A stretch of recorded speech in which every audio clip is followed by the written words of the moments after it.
Madam Speaker, it's been quite a day, and in contrast to the gentleman's comments just now, I couldn't get over this text that I received from the mayor of Charlotte, Vi Lyles, about 30 minutes ago. She is a progressive Democrat, political opponent for years, tremendously graceful person. She said, "Representative Bishop, I hope you're safe and well. It must have been a day of anguish for the world to see our Capitol buildings under siege. I know you have a long night ahead and want you to know I was thinking about you, your family, and staff. God bless, Vi." Back home, the generosity of spirit still exists. And I understand the sharp words and feelings on the other side tonight. But there are also good people back home. And I've heard from many of them. And news would suggest there are millions of Americans. That's a big number. Millions, tens of millions who believe something went awry in this election. And they aren't dumb. They aren't mindless. They don't believe things simply because the president says them. There were problems. I know that Joe Biden will be president.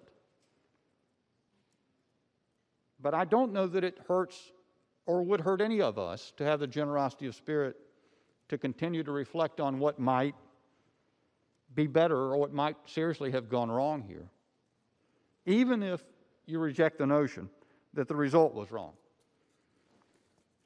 I'd like to offer a slightly different perspective, a distinct perspective. Perhaps it will be rejected. I think if I were sitting on the other side of the aisle, it would be very difficult for me to listen to tonight. But you all have heard it said, and it certainly is true, that many executive branch officials around the nation departed from state legislatures' enacted laws. I think it's less understood how this came to pass. It was not a spontaneous, independent decision-making, but it resulted, I would argue, from a coordinated nationwide partisan plan. And the fact and scope of the plan, it really isn't disputed. If you go to democracydocket.com, it is the website of Mark Elias, the National Democratic election lawyer, who appeared in hundreds of cases across the country in the course of the election year. This plan was not a response to COVID, by the way. It pre-existed that, and his website shows that as well. He explained that in January 2020. It was a chaos strategy, a plan to flood state and federal courts with hundreds of simultaneous election year lawsuits aimed at displacing state legislative control.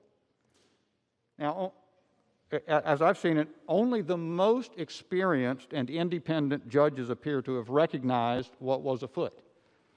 In the Fourth Circuit, dissenting judges Wilkinson and Agee said this: "Let's understand the strategy that is being deployed here. Our country is now plagued with a proliferation of pre-election litigation." And as they put it, 385 election year cases to that point on October 20th. And they referred to the website healthyelections.org to verify that. Around the country, they wrote, courts are changing the rules of the upcoming elections at the last minute. It makes the promise of the Constitution's elections and electors' clauses into a farce. This was a political operation masquerading as a judicial one. And in keeping with that, it featured gross breaches of litigation ethics, forum shopping, repetitive suits after losses, and collusive settlements with cooperating Democratic officials of state and local governments. That, ladies and gentlemen, is what led to officials changing the rules in state after state, mainly through consent orders or the preliminary unreviewed decisions of state and federal trial judges inclined by partisanship or having limited experience with the electors' clause. In turn, the displacement of rules set by state legislatures led to chaotic conditions on the ground, about which so many Americans are angry and disheartened. I think we can do better. I think that strategy was unwise. And I think, particularly in light of what's happened here today, we should. Thank you, Madam Speaker.